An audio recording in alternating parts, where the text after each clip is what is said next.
Hi నమస్తే, మీ కార్తిక్ కుంగ్రాల. ఈరోజు అయితే మనం పల్నాడు జిల్లా పెదకొరపాడు నియోజకవర్గం బెల్లంకొండ మండల పరిధిలోని పాపాయపాలెం గ్రామంలో ఉన్నటువంటి ఆంధ్రప్రదేశ్ ప్రభుత్వ బాలుర వసతి గృహంలో ఉన్నాం. ఎంత దారుణంగా ఉందంటే అది చెప్పడానికి కూడా మాటలు రావట్లేదు, అంత దారుణంగా ఉంది. మీరు వెనక కనిపిస్తున్న ఆ వసతి గృహం అయితే అసలు ఆ వసతి గృహం ఎలా ఉంది, కనీస సౌకర్యాలు ఎలా ఉన్నాయి అనేది కూడా మీకైతే నేను పూర్తిగా ఈ వీడియో రూపంలో అయితే అందిస్తున్నాను.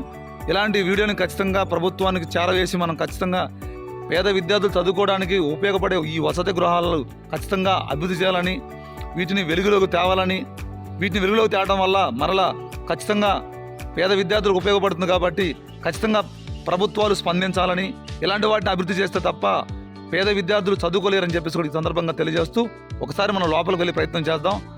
ఈ వసతి గృహం ఎలా ఉంది, అలానే అక్కడ కనీస సౌకర్యాలు ఎలా ఉన్నాయి, అసలు ఉన్నాయా లేవనేది మీకు నేను చూపించే ప్రయత్నం చేస్తాను. మరి లోపలికి వెళ్దామా, అసలు ఈ వసతి గృహం ఎలా ఉందో చూపిస్తాను.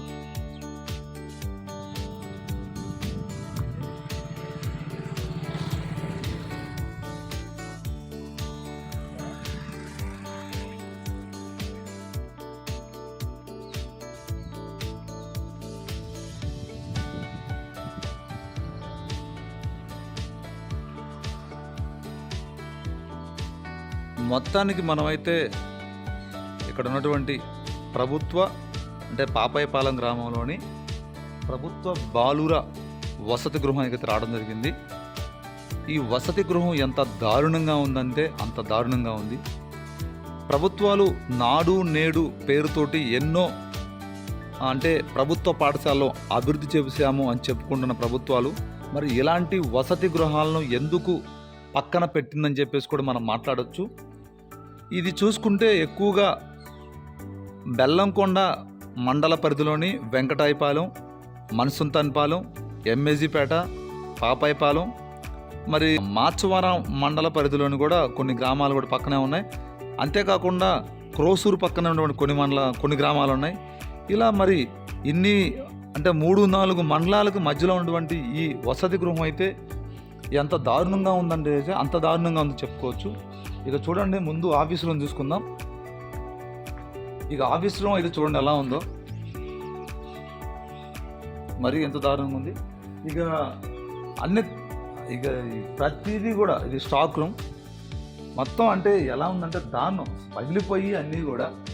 ఏది చూడండి, ఇది హాస్టల్ అసలు దీన్ని ఏమంటారు, వసతి గృహం అంటారు. దీని అసలు వసతి గృహం ఎవరు అంటారు చూడండి. పెచ్చులు ఊడిపోయింది మొత్తం పెచ్చులు ఊడిపోయి ఏదన్నా బిల్డింగు పడే పొజిషన్ చూడండి. పెచ్చులు ఊడిపోయి మొత్తం కూడా. ఇలాంటి వసతి గృహాలను కూడా ప్రభుత్వాలు ఎప్పుడు కూడా ఏం చేయాలంటే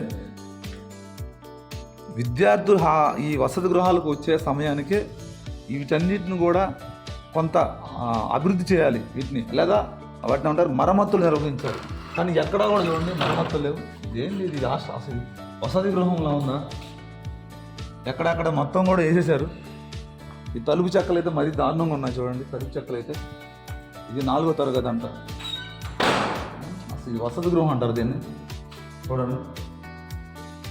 ఏదైనా సరే ఏదేమైనా మొత్తం పగిలిపోయినాయి చాలా వరకు. ఇది 5వ తరగతి ఇది అయిపోయినాయి. వసతి గృహం అంటే ఇలా ఉంటుందని చెప్పేసుకున్నారు. ఇది ప్రభుత్వ వసతి గృహాలు అని చెప్పేసి అంటున్నారు. మరి ఇలాంటి వసతి గృహాలకు సంబంధించి మరి ప్రభుత్వాలు ఎందుకు పట్టించుకోవడం లేదు? ఎంతోమంది పేద విద్యార్థులు ఈరోజు ఇక పక్కనటువంటి మనం ఈ మరుగుదొడ్లు కూడా వచ్చి చూడండి. మరుగుదొడ్లు తీసేమండి అంత పగిలిపోయి ఎవరెవరో చూడండి తాగి ఇక్కడ పడేసి వెళ్ళిపోయారు. ఇంత దారుణంగా ఉందంటే అంత దారుణంగా ఉంది ఈ వసతి గృహం అయితే. మరి ఇలాంటి వసతి గృహాలను అసలు ప్రభుత్వాలు ఎందుకు పట్టించుకోవడం లేదో అర్థం కావట్లేదు. నేను మరుగుదొడ్డి కూడా మాట్లాడతా. ఎందుకంటే ప్రపంచంలో ఉన్న పెద్ద పెద్ద మేధావులందరూ కూడా ప్రభుత్వ పాఠశాలను చదువుకునే మేధావులయ్యారు. ఎవరు కూడా ఎక్కువగా ప్రైవేట్ పాఠశాల చదువుకున్న వాళ్ళు ఎవరు కూడా ప్రైవేట్ హాస్టల్ చదువుకున్న వాళ్ళు ఎవరు కూడా గొప్పలు అవుతారంటే అయితే ఉండొచ్చాము. కానీ నాకు తెలిసి చాలా వరకు అయితే గొప్ప వాళ్ళందరూ కూడా ప్రభుత్వ పాఠశాల చదువుకున్నారని చెప్పేసి నా ఉద్దేశం అయితే. మరి నేనేమంటానంటే ఇప్పుడు మరి పేద విద్యార్థులు తల్లిదండ్రులు లేక కొంతమంది, తల్లిదండ్రులు ఉండి చదివించలేక కొంతమంది, ఇట్లా ఎన్నో రకాలుగా ఇబ్బందులు పడుతున్న విద్యార్థులకు ఎలాంటి వసతి గృహాలను ఏర్పాటు చేసి ప్రభుత్వాలు అయితే వారికి కావాల్సిన అంటే ఒక మెనూని తయారు చేసి వాళ్ళకి అందిస్తున్నారు. ఎలా అంటే ఉదయం టిఫిను, మధ్యాహ్నం భోజనం, సాయంత్రం భోజనం మొత్తం. ఇది చూడండి, లైట్ కూడా వెలిగే ఉంది ఇక్కడ, మరి దాన్ని ఇది ఇక్కడ లైట్ కూడా వెలిగే ఉంది. ఇలాంటి వసతి గృహాలకు సంబంధించి ముందుగానే ప్రభుత్వాలు మేల్కొని ఎక్కడైతే ఎలాంటి వసతి గృహాలు ఉన్నాయో అలాంటి వసతి గృహాలకు సంబంధించి ముందుగానే వాటిని కొంత కనీస వసతులు, మంచినీళ్ళు ఉన్నాయా లేవా, మరి ఈ తలుపు చెక్కలు ఉన్నాయి కదా, ఈ తలుపు చెక్కలు మొత్తం చూడండి ఎలా ఉన్నాయో, తాళాలు ఉన్నాయా, అసలు దీనికి సేఫ్టీ ఏది? లోపలికి వస్తాను, మనం వచ్చి వీడియో తీసాం. ఇప్పుడు ఇక్కడ నేను ఎవరైనా అడిగి పర్మిషన్ తీసుకుని చేద్దాం అనుకున్నాను. నేను పర్మిషన్ తీసుకుని కూడా మనిషి లేడు ఇక్కడ, ఇంకేం చేయాలి చెప్పండి? పాత దుస్తులు ఎక్కడే వేశారు. ఇది ఒక హాస్టల్లా ఉందా అంటే, అది ఒక వసతి గృహంలా ఉందంటే ఇది ఒక వసతి గృహంలో అయితే లేదు. మరి ఎంత దారుణంగా ఉందంటే అంత దారుణంగా ఉంది పరిస్థితి. అయితే చూడటానికి భయంకరంగా ఉంది. చూడండి, ఎక్కడ చిన్న ఎవరో విద్యార్థులు ఎక్కడే వేసిపోయారు మొత్తం. ఎంత దారుణమైన పరిస్థితి అంటే అంత దారుణమైన పరిస్థితి ఉంది. మరి ఇలాంటి వసతి గృహాలను అయితే ఇంకా పైన అయితే ఇంకా తలుపు చెక్కలు వెళ్ళే వాటికైతే ఇంకా అంత దారుణంగా ఉంది. ఇది పాపేపాలెంలోని ఆంధ్రప్రదేశ్ ప్రభుత్వ బాలుర వసతి గృహం. అయితే ఇలాంటి వాటి మీద ఖచ్చితంగా ప్రభుత్వాలు అనేవి దృష్టి సారించాలి. ఎందుకంటే ఎంతోమంది పేద విద్యార్థులు ఇక్కడికి వచ్చి చదువుకొని అదే కనుక వాళ్ళలో కనుక నైపుణ్యం ఉంటే ఒక మంచి అధికారిగా మన దగ్గరికి రావచ్చు, గుర్తుపెట్టుకోండి. అలాంటి విద్యార్థులు చదివే ప్రదేశాలను దీన్ని దేవాలయంగా మనం కొలవాలి. ఎందుకంటే ఇక్కడ ప్రభుత్వం అందించే భోజనం ప్రశాంతంగా తినేసి ఇక్కడ నుంచి చదువుకోవడానికి వెళ్ళేసి చదువుకొని మరలా ఒక మంచి స్థాయిలోకి అయితే విద్యార్థులు వెళ్తారు.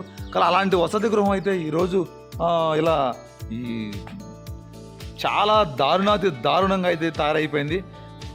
ప్రభుత్వం ఇప్పటికైనా ఇలాంటి వసతి గృహాలను దృష్టిలో ఉంచుకొని, నేను ఎందుకంటే వసతి గృహాలను చేయబోతున్నాను ఇంకెక్కువ కూడా, ఎక్కడైనా ఎలాంటివి ఉంటే చూపిద్దాను ఉద్దేశంతో ఉన్నాను. మరీ దారుణంగా ఉన్న వసతి గృహాలు అయితే సార్ ఇప్పుడు వచ్చినటువంటి నూతన సీఎం చంద్రబాబు నాయుడు గారు వసతి గృహాలను అభివృద్ధి చేయండి సార్. నాడు నేడు పేరుతోటి అయితే గత ప్రభుత్వం ఎలా అయితే కొన్ని పాఠశాలను అభివృద్ధి చేశారో వాటిలో భాగంగా మీరు కూడా ఈ ప్రభుత్వంలో ఏదైనా సరే ఒక మంచి పథకం తీసుకొచ్చి వసతి గృహాలను అయితే మీరు ఖచ్చితంగా అభివృద్ధి చేస్తారు. పేద విద్యార్థుల పట్ల మీరు ఖచ్చితంగా కొంత వారికి మేలు చేస్తారని కూడా వేసేసి మీ తెలియజేస్తూ మీ కార్తీక్ ఉంగరాల. ఇది పాపేపాలెంకి సంబంధించిన బాలుర వసతి గృహం అయితే మరి చాలా దారుణంగా ఉంది. దీన్ని ప్రభుత్వం పట్టించుకుంటుందని చెప్పేసి కూడా మనమైతే కోరుకుందాం.